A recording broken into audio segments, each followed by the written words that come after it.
Oi, gente. Saudade de vocês. Apesar do pouco contato que tivemos, do pouco tempo, né? Mas sinto falta de vocês, de estar com vocês pessoalmente. Vamos lá. Estamos iniciando hoje um novo capítulo, que é o capítulo 4 do nosso livro de produção de texto, tá? Onde agora, hoje nós vamos estudar, nós vamos aprender, nós vamos conhecer, tá? O que é um texto editorial. Vamos lá? O texto editorial é um tipo de texto jornalístico que geralmente aparece no início de colunas, diferente dos outros textos que compõem o jornal de caráter informativo, certo? Os editoriais são textos opinativos, ou seja, eles trazem a opinião do autor, tá? Embora sejam textos de caráter subjetivo, eles podem apresentar certa objetividade. Isso porque são os editoriais que apresentam os assuntos que são abordados em cada seção do jornal. Ou seja, política, economia, cultura, esporte, turismo, o país, cidade, classificados, entre outros. Ou seja, o editorial, ele traz aquilo que vai ser, né, discutido no jornal, certo? Os textos, eles são organizados pelos editoriais, que expressam as opiniões da equipe e, por isso, não recebem nenhuma assinatura de quem escreveu, ou seja, do autor. No geral, eles sempre apresentam a opinião do meio de comunicação, da revista, do jornal, da rádio, da televisão. Então, tanto nos jornais como nas revistas, a gente pode encontrar os editoriais com o título Carta ao Leitor ou Carta do Editor. Por quê? Porque nunca vai ser a opinião daquela pessoa que escreveu, e sim da revista, da coluna, do jornal, do blog, entenderam? Então, vamos ver como é que a gente pode fazer um editorial. Para se produzir um editorial, inicialmente é necessário conhecer, né, o assunto que vai ser abordado, ou os assuntos que serão abordados, tá, no meio de comunicação. Feito isso, faz uma análise, uma síntese de todo o conteúdo, de todo o acervo que vai ser apresentado, né? E para que ele seja apresentado ao público leitor.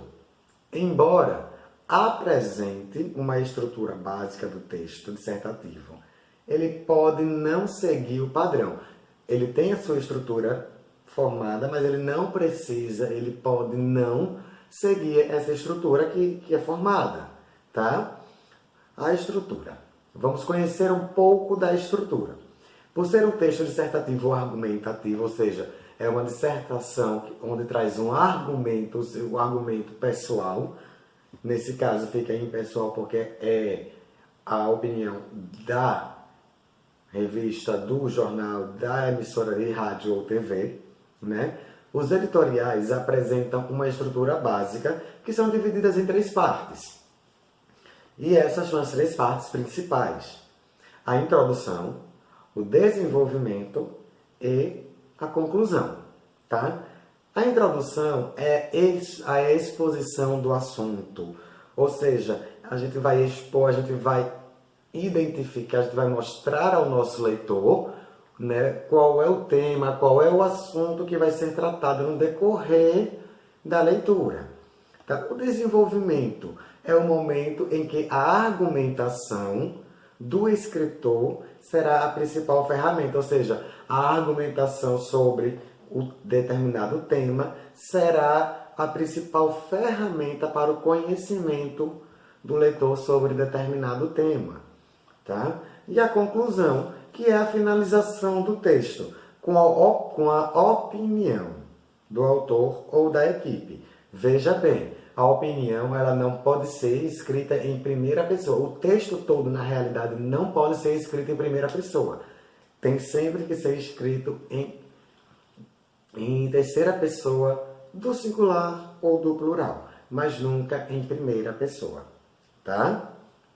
Podemos ser na primeira pessoa do plural, mas é descartada essa opinião, essa opção. Desculpa. Na conclusão, nós trazemos uma sugestão de benefício, de resolução do problema que é exposto, tá? Eu, no slide que eu vou enviar também para a plataforma, eu trago alguns exemplos de editoriais, um editorial de jornal, onde vai falar sobre uns protestos que nós tivemos, e também esse editorial ele foi do jornal Folhetim de Minas, ou seja, ele foi de um jornal lá de Minas Gerais, tá? E também um editorial de uma revista, da Revista Feminina. É o nome da revista, Revista Feminina, tá? Vamos ver as características de um editorial. Tal como vocês vão ver nos exemplos, que está no slide, as características dos editoriais jornalísticos que se destacam são o caráter objetivo e subjetivo, a linguagem simples e clara, os textos dissertativos e argumentativos, os temas são sempre atuais, são totalmente atualizados os temas, certo? E texto relativamente curto, não pode ser texto longo, tem que ser texto curto, certo? Então, fica aí, prestem muita atenção nos exemplos e lembrem, fiquem em casa. Se precisar sair, gente, use máscara, se proteja, se cuide. Cuide de você e cuide também de quem você ama, tá? Tchau, tchau e até a próxima.